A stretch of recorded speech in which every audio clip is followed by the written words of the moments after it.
This is Resonance 104.4 FM. Flipping marvellous. How are you? Tis I, once more, Nicholas of Hennegan, coming at you with another slice of literary London, both on Resonance and, of course, now on bohemianbritain.com, and also on YouTube, because if you're listening in stereo, you'll know we're in vision. Oh, yes, we are. We're in vision. And I'm very pleased indeed to welcome another writer. We often talk to writers on Literary London, as you know. And Elika Ansari has written a book, a kind of very topical book at the moment called The Five Stages of Moria. Hello, Elika. Hi, thank you for having me. Well, thanks for coming on. It's taken ages to arrange this as well because of me being a bit of an idiot. But at last you're here. So tell us, just tell us a bit about the book because it's very topical at the moment, isn't it?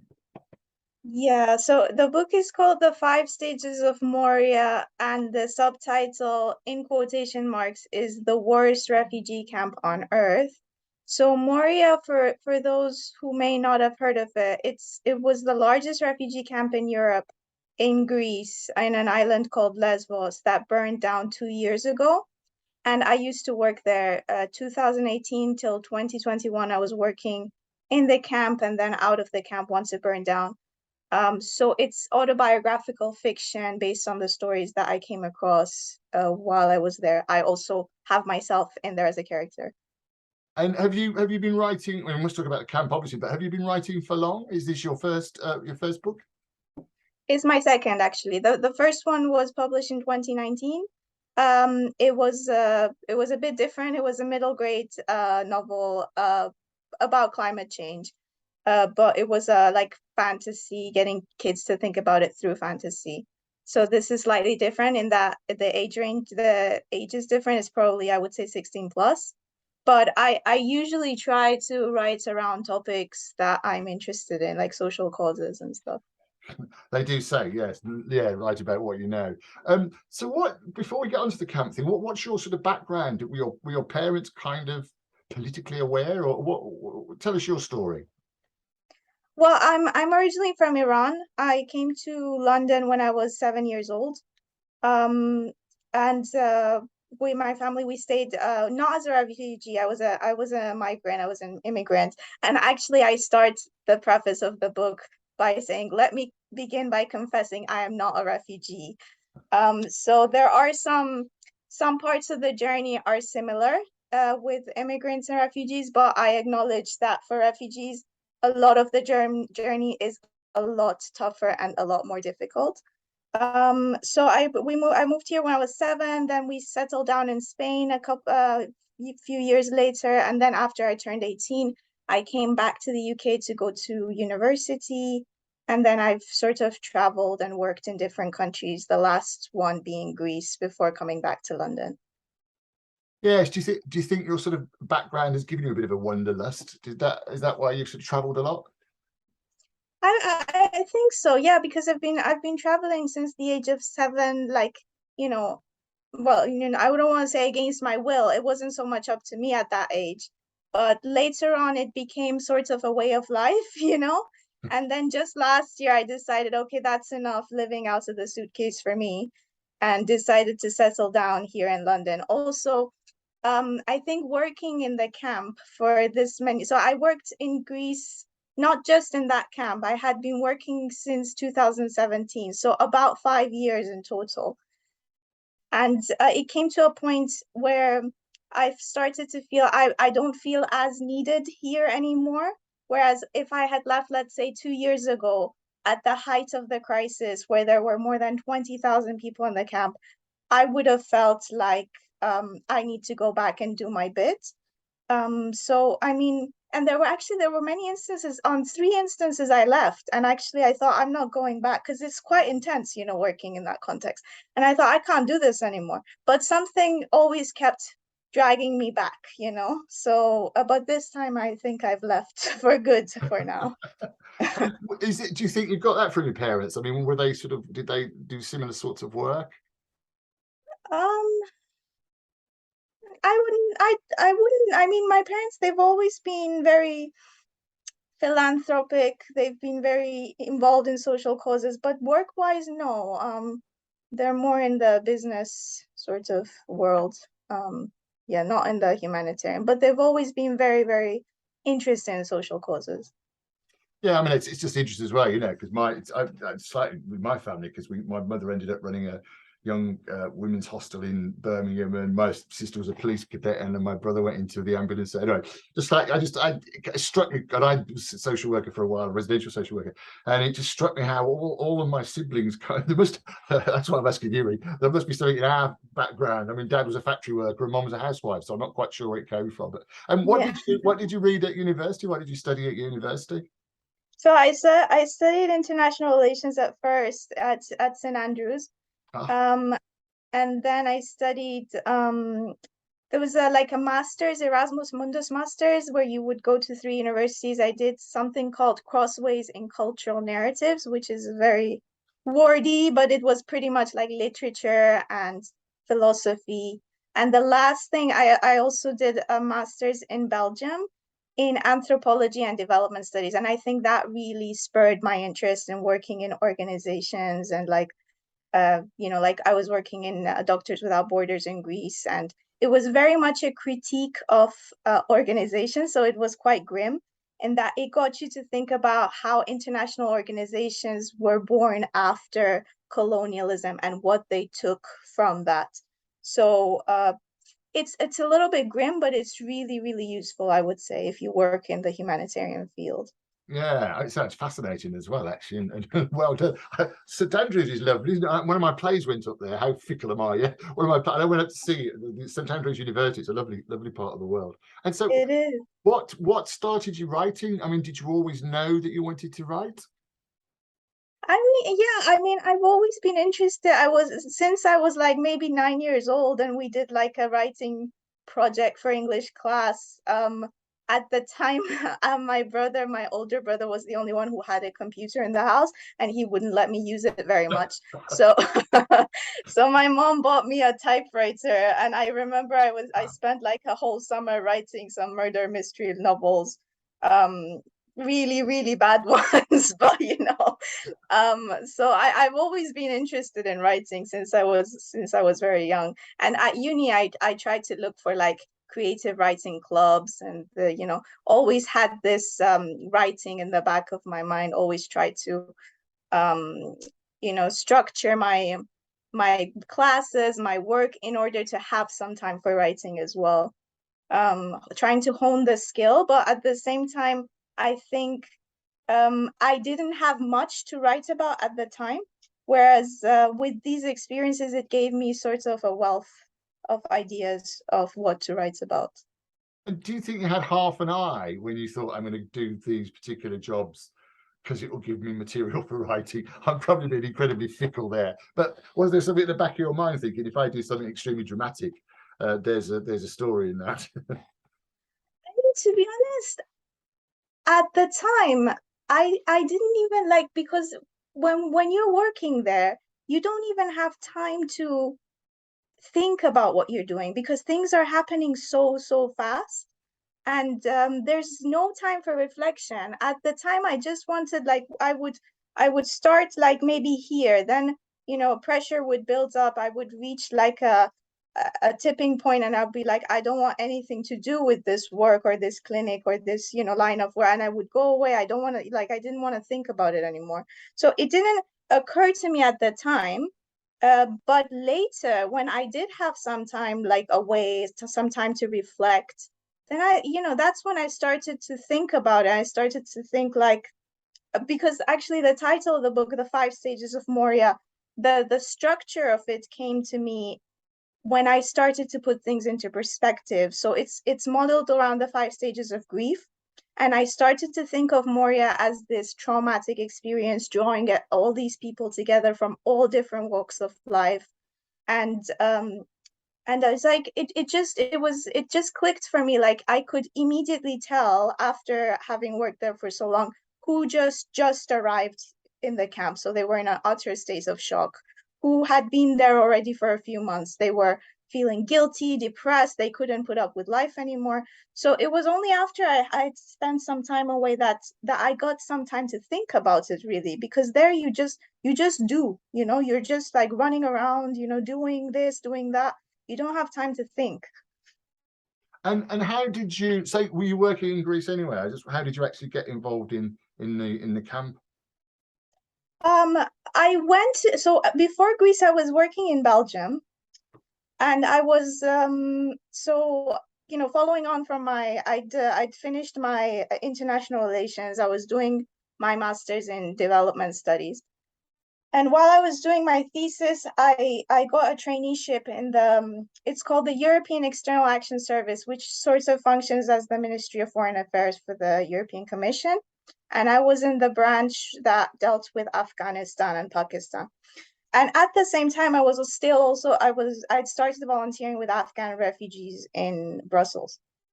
And I think working there sort of made me realize I don't really want to work there, because it's very policy level, and it's very much about wearing suits, talking, and then not much getting done, basically, as is a lot of politics. Yeah.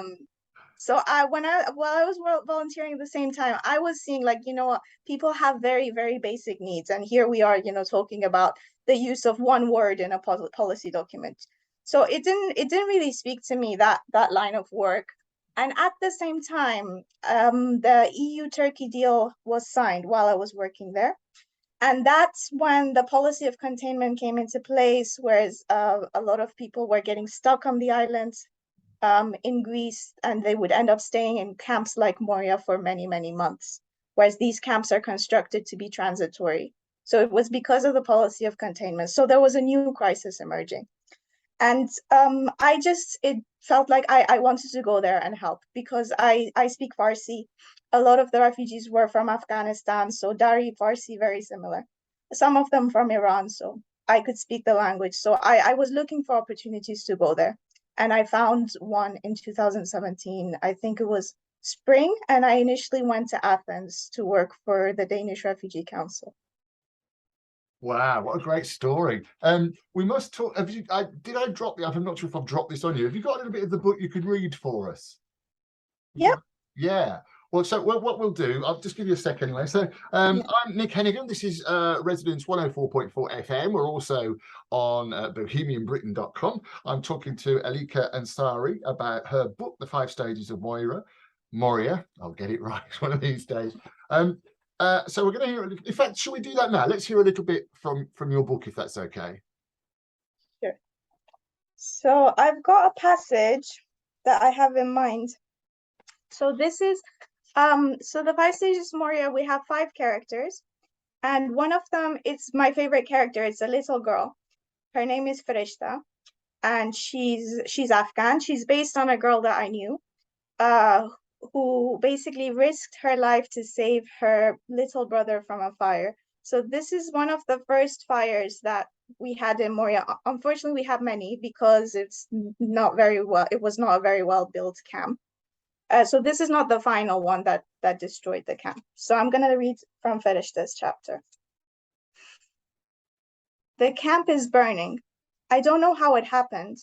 All I know is that everyone is crying and screaming and running like mad people, especially the adults. My head hurts. The moment I smelled the smoke, I ran out of our caravan. I'm in the middle of hundreds, maybe thousands of people. Where is Mommy? I can hear her screaming my name. Ferishta! Ferishta! She seems lost. Ferishta means angel in Dari. Mommy says my birth was a gift from heaven, so that is why she named me Ferishta.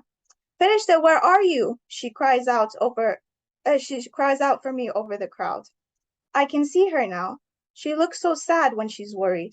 She's been sad ever since we arrived in Moria, and I don't know what to do to help her. Sometimes, when she thinks me and my brother are asleep, she sobs quietly to herself. She thinks I don't hear her, but I do. I know she feels lonely sometimes. I was still very small when Baba passed away. May God rest his soul. Mommy has had to raise us without much proper support. At least back in Herat, she had my aunties and grandpa and grandma to help out sometimes. But when bad people attacked the village, we had no choice but to leave. Here, we have no family to help us. So she cries sometimes and I hear her. I want to tell her not to worry. I want to tell her that she's not alone, that I'm with her. I want to tell her I'm not a little girl anymore. I'm grown up and I can pull my weight too. Ferishte, I'm here, mommy. It's okay. I'm safe. I yell back, but she can't hear me. She just keeps turning on her heels in circles, stretching up on her tiptoes, trying to see over the crowds. I spot Kaka Abulfaz as he finds her. He's also shaking, but calms down when he sees she's okay. Then he says something which seems to relax her a bit too. He must have told her I'd made it out and not to worry. He's so nice, Kaka Abulfaz. Sometimes, when mommy's too busy to go to the food line, he shares some of his own food with us. He does act a bit young when he's with his friends, but when it comes to us and mommy, he's so caring and mature. Mohsen really likes him too, because he can just sit and play with him for hours. I wish Kaka Abulfaz was my father and he would always stay to help mommy and play with Mohsen. Mohsen is my little brother. He's 5, but mommy still treats him like a baby. When I was 5, I was already helping mommy clean the house and wash our clothes. Once, when mommy was nursing Mohsen back to sleep after one of his usual nightmares about the bad men who attacked our village, I asked her who she loved more, me or Mohsen. She waved me away casually. Don't ask silly questions, Ferishta. I'm not in the mood. Now she calls Mohsen's name. That's when I notice he's not there with mommy. It's strange not to see him by mommy's side. They're usually inseparable. Even when I want to hold mommy's hand, he always gets to her first, and I get angry at him sometimes. But mommy tuts and says I'm older, so I should be patient. Selfish, thoughtless Mohsen. It's just like him to go missing at such a moment and worry mommy. She's beginning to panic. I can see it in her shaking body, and to be honest, so am I. He may be annoying sometimes, but he's still my little brother. Where are you, Mohsen? I stop to look around and see no sign of him. He's usually so loud that you can't help but notice him, even over hundreds of screaming people. My heart stops beating when I remember the last place I saw him, in our caravan. We go to sleep at the same time, but he always falls asleep before me, and I watch him as he does, just to make sure he's breathing okay. What if he's still in there? The flames are getting bigger now, and I can see them approaching our caravan. I see mommy looking in the same direction. Then as realization dawns on her, she starts pushing and shoving people out of her way like a mad woman. People hold her back. It's too dangerous, they say. He'll be gone by the time you get there, they say. You'll kill yourself. Mommy is frantic. I've never seen her like this. We're all she has, Mohsen and I can't let her lose him like she lost Baba. So I brace myself and dash through the gaps between the crowds and back up the slope before anyone can stop me. I dive into the smoke. There's too much commotion. I feel like I'm in a haze. In seconds, my throat and nostrils are in pain, my eyes begin to tear, and smoke enters my lungs. I pull the hem of my shirt up to cover my nostrils, but I've already breathed in too much of it, so it's not long before my body begins to crunch. I'm coughing in fits. I hold my breath and enter our caravan through its unhinged door. Beyond the thick smoke, I spot him, doubled over in the corner, poor little Mohsen. He's crying so hard but stops for a moment and when he spots me. Hang on, little brother, I'm coming for you. Wow. Blimey, that's fairly dramatic. Does he get out? No, you don't have to say anything. You don't have to say anymore. That's brilliant. I mean, we must talk about that because we're talking about the book, The Five Stages of Moria. Moria is a real camp. We'll talk about the process of how you got a publishing deal as well, or whether you're self-publishing and what you think about all that. But I haven't actually seen the book. It's such a confession. I haven't seen the book yet. That's my fault for not being all over the place, for not being in the right place. But just I must ask you, because at the moment in you know, as you know, in the UK, we've got a lot of listeners and viewers. Oh, you can watch us, by the way, on YouTube. Oh yeah, we're in vision. Oh yes, we are. You'll know that if you're listening in stereo. Yes, we're on YouTube and we're also on bohemianbritain.com in glorious Technicolor. But we've got a lot of people who follow this very kindly from all over the world, including actually, we've got someone in Iran. who keeps emailing. Anyway, you won't know it. Really? Yeah, right. But so just tell us, and there's a lot of political rhetoric being spouted at the moment about, it's the old, I mean, I won't get too political about it, but the old thing about immigrants and, you know, coming over here and they're just economic migrants and they're just after a better life. And I was listening to the news today, and I say I won't get too political about it, but you've been there. Tell us at first hand who these people are and why they're there. These people, Nick, could be anyone. It could be you, it could be me. We had musicians, we had television hosts, we had lawyers, doctors, we had builders, we had working class, middle class, upper class. When they got to Moria, all of that was gone because Moria was a huge equalizer in that people had to start from scratch. They were there because, and this is a huge point to stress, nobody would leave their country unless they saw no other way of making a living for themselves and their family. Nobody would put their kids, their wives, their friends, themselves on a boat, you know, on a rubber dinghy that could sink at any moment. Nobody would go through that trauma. Nobody would put up with a place like Moria unless they had no other choice. And this is, you know, we talk about economic migrants. These are just words, basically. I mean, sometimes poverty is much more violent than war. It can be much more violent than war. Sometimes poverty leads to war. Sometimes war always leads to poverty. I mean, these are just words that we use to sort of classify migrants and refugees into different, you know, put different labels on them and decide to, you know, extend help to certain groups and to withhold it from others. One of the biggest groups of refugees that we have in Britain are Iranians. Look at what's happening in Iran right now. There is much like, you know, we did extend support to Ukrainian refugees.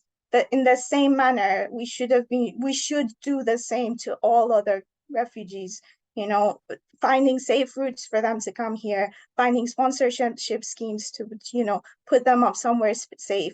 It should not go to a specific category of refugees. That's discriminatory. And without sort of putting you on the spot, because I know you're in the caring side of it, what do you say to people who say, well, hang on, the people that are coming over the channel now have come from a safe country, so somewhere like France or you know, anywhere else in Europe. So why do they need to come to the UK specifically? How would you answer that criticism, if it is? I mean, there's always a reason. I mean, the same was said in Greece, that Turkey is a safe country, but there's always things we don't see. I mean, there were so many claims of people getting shot at while trying to, and not aiming to kill, just scaring them. I mean, these are anecdotal. Unfortunately, there's no hard evidence because nobody would own up to it. But Turkey was certainly not a safe country for lots of immigrants. There were like people, like reports of them getting sent back to their countries. Asylum systems in different countries, although we all not Britain anymore, but the EU abides by the EU asylum laws. Even in Belgium, the rate of acceptance for asylum applications was vastly different between when the Dutch authorities assessed the claim and when the French authorities assessed the claim. So if we're all following the same asylum laws and procedures, then how can we account for such a huge difference?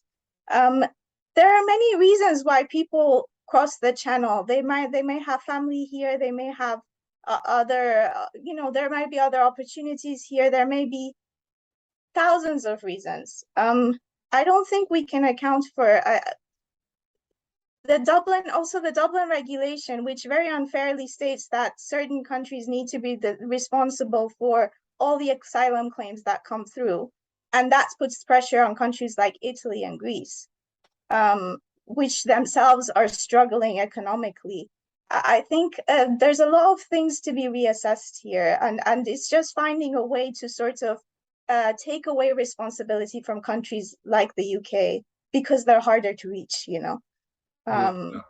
And it's, I mean, again, it's such a massive thing. And thank you for that, because it is interesting. But let's talk about, oh, look at the time, blimey. Let's talk a little bit about what's the nitty gritty, the real people. You work there day in, day out. I mean, does it start? Is it an early morning start? Are people happy? Are they? It's interesting you were saying you could tell when someone had just arrived, because they were. Well, just tell us what's the day-to-day life like in a refugee camp. It's very complicated because so one thing that I would say, it depends on the population, the numbers that are there at a given time.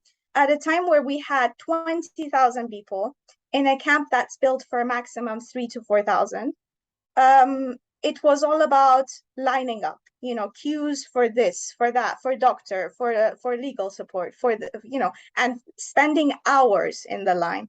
So basically people would think about, schedule their day in terms of which lines they should be standing in throughout the day. They would divide up their resources, like, you know, father goes to this line, mother goes to this line, you know. It's very, very hectic. People are often quite disappointed, on the edge, rightly so. They don't know who to take their frustrations out on, especially if they've been there for a while. They seem to be getting nowhere. Initially, maybe they're a bit more motivated, but after months and months of uncertainty, not knowing when it's going to come to an end, they're just frustrated overall. And whoever they go to for support, especially NGOs, because of course what we can do is limited. We're non-governmental. We function within the remits of the government and the national laws. Whoever they go to take out their frustrations, we say, this is not on us, this is nothing to do with us, this is the government. So there's really nobody there who can answer to their frustrations, basically. It's really, I would say it's really difficult. It's a long waiting process. And there's some of that in the book, is reflected in the book, that the waiting basically is the worst part, I think, for a lot of people. Because if they were given a date, you know, on this date, you will be out of here, they could deal with that. But it's the not knowing. It's the, like, maybe, you know, maybe I'm stuck here forever. Who knows? You know, I mean, that's the worst part. Yeah, I mean, Sorry. the fact sorry, no, sorry to interrupt. I'm just worried about the time all of a sudden. We could talk for hours, actually. But I mean, I guess the fact that you've chosen to write this book means you must be, is it fair to say you're very fond of most of the people that you met in the camp? Yeah, absolutely. I'm not only fond of them, I look up to them. They're an inspiration. The resilience that I saw in them, some of the children there, I mean, it's a kind of resilience that other people can only dream of. It's basically having gone through it all by the age of 8. It's quite disheartening, but at the same time, it's very, very inspiring. You know, to see these children grow up and then go on to make a life for themselves after all they've been through. Yeah, I think it's important, isn't it, that we took, these are people, these aren't just statistics. And I in a small way, there's one or two people that I remember from when I was a social worker years ago, who still in touch with them. It's great to see that they've got on. You've got the book out. Where can we find out more about you, and where can we buy the book, where, for instance, if we want to do that? Well, I'm on social media, Elika Ansari, everywhere. Facebook, Instagram, Twitter. The book is available on Amazon. It's available on the publisher's website. The publisher's called Artbound. It's also available, it should be available on most bookshop websites. Also in store in London. It should be available in Daunt in Marylebone soon. It should be available in Waterstones, Piccadilly. All good books, yeah, all good bookshops. But so the best way to find out more about you is then Elika Ansari on social media. We've got to wrap up. It's taken so long to get to meet you eventually. I'm so delighted that we have done. But thank you so much for coming in. Well, for coming on, as it were. It's sort of one of the glories of the new technology. We're doing this online. Elika Ansari, the 5 Stages of Moria, is available now. Thank you again for your time. And we've run out of it. So that's it. I shall see you next time. I'm Nick Hennegan, and on bohemianbritain.com, we're also, of course, Literary London on Resonance 104.4 FM.